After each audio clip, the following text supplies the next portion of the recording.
Hello everyone, welcome back to 366 Days of Hope. My name is Pearl and I'm here to share our next topic, which is 3 exercises to avoid post hip replacement surgery. So as a personal trainer, one of the big things that we have sometimes work with are people who have hip replacement surgery.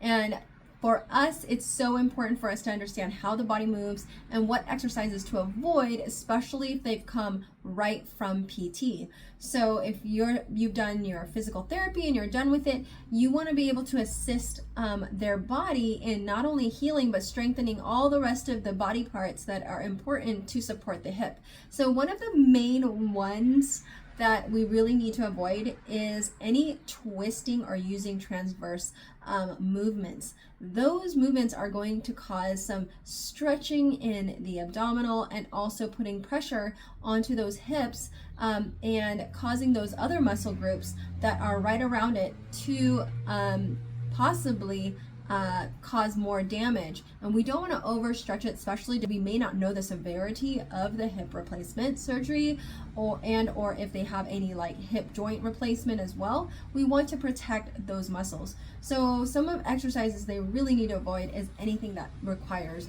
that. So like for example, cross-body exercises, those ones are to be avoided, especially if it requires a lot of turning. You can do like reaches and things like that, but as long as they're staying in more of a sagittal or frontal plane movement, then that will be fine. The other thing that we need to avoid is definitely squats. We do not want to be squatting with them, especially if they are post like 6 week or even 8 weeks. If you do have them do any quote squatting, it should never be at a 90-degree angle. We want them a little bit higher than that, so that way we're not putting too much force in the hips, because it's going to require a lot of your abdominal muscles, your quads, and those muscle groups are all tied in towards the hips.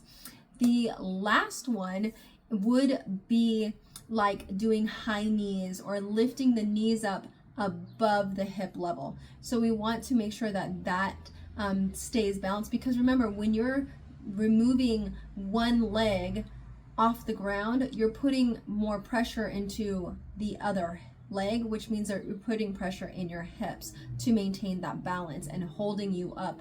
And so therefore we want to avoid that when it comes to post hip replacement surgery. So make sure that when you're training, and or if you are someone who's watching this who've had post, avoid those and make sure that you know where your limitations are if you are within that 6 to 8 weeks or even longer, depending on the severity of your surgery. So just make sure that those are things that your trainer knows not to do. One of the big things that you can do is definitely use stationary machines, which are great because then it isolates the muscle groups that you're working on, and it's going to help support those muscles more effectively without injury.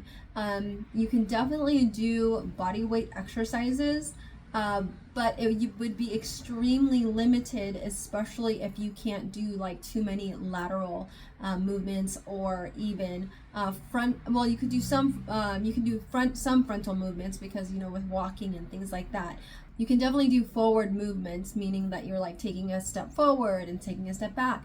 Those things may be challenging depending on, like I said, the type of surgery that's been done, but it's still going to be useful to make sure that we protect those muscles as it heals, because you definitely want to make sure that it's fully healed before you do anything like plyometric style workouts or anything like that. So make sure that you're really working with your physical therapist and your personal trainer to really help navigate the proper exercises that you can do post-surgery without injury.